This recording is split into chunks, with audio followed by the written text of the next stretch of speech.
لیکن کیا آج کے اس اجتماع میں آپ یہ عزم کر سکتے ہیں کہ جو سنیں اس پہ عمل کریں گے؟ جو چیز سمجھ میں آ گئی کہ یہ درست ہے، یہ بالکل سچی بات ہے، تو پھر ہم عمل سے کوتاہی کیوں کریں؟ میاں اتنا سن لیں نا جتنا عمل کر لیں۔ وہ ہمارے بزرگ ایک کہانی سنایا کرتے تھے کہ ایک سادہ سا دیہاتی آدمی تھا، تو اس کو کسی نے کہا کہ مولانا آ رہے ہیں تو وہ واز کریں گے، تو آپ میرے ساتھ سننے کے لیے جائیں۔ تو انہوں نے کہا ٹھیک ہے میں چلتا ہوں۔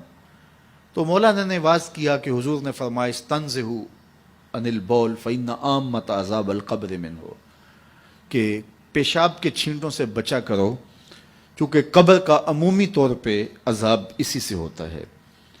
تو کہتے ہیں کہ انہوں نے ساتھ طریقہ بھی یہ بتایا کہ نرم جگہ پہ پیشاب کیا کرو۔ اس وقت یہ واش روم اس طرح کے تو ہوتے نہیں تھے، تو نہیں تو تھوڑی سی ریت اپنے ساتھ رکھ لیا کرو، جہاں کہیں سخت جگہ ہو اور آپ کو حاجت ہو تو وہاں تھوڑی سی ریت ڈال لی تاکہ چھینٹے نہ اڑیں اور آپ کو تکلیف نہ ہو۔ تو یہ اس پہ انہوں نے سارا زور دیا اور گفتگو اس عنوان سے تھی۔ مجلس ختم ہوئی، واپس آئے تو بات بھی ان کی سمجھ میں آئی، یار ان سے عذاب قبر ہوگا، اور یہ مولانا تو نہیں کہہ رہے، یہ تو اللہ کے رسول کا فرمان سنا رہے ہیں، تو یہ بات تو ٹھیک ہے۔ تو انہوں نے سفر میں اپنے ساتھ ریت رکھنا شروع کر دی، 2-4 کلو ریت اپنے ساتھ رکھتے۔ تو 8 دن کے بعد وہ پھر آ گئے، تو کہنے لگے کہ وہ حضرت مولانا پھر آ رہے ہیں کوئی، تو آئے، ان کا خطاب سننے چلنا ہے۔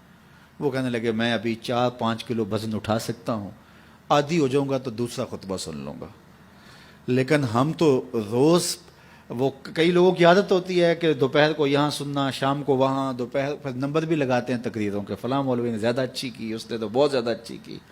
وہ جج بنے ہوتے ہیں اور نمبر لگا رہے ہوتے ہیں۔ کانوں کے چسکوں کے لیے حضور کے فرمان نہ سنو، روحوں کے قرار کے لیے حضور کے فرمان سنو۔ حضور کے دین کو جو ہے وہ انٹرٹینمنٹ نہ بناؤ کہ ٹھیک ہے وہاں بڑا چسکا آتا ہے، فلاں بڑا سرور دیتا ہے، لیکن یہ طے ہے کہ ہم نے زندگی اسی طرح گزارنی جس طرح ہم گزار رہے ہیں۔ ایسا نہ کرو، اپنا نقصان کرو گے۔ یہ زندگی اللہ کی امانت ہے، روز روز نہیں ملتی، آج گزر گئی تو کل یہ وقت ہاتھ سے نکل گیا۔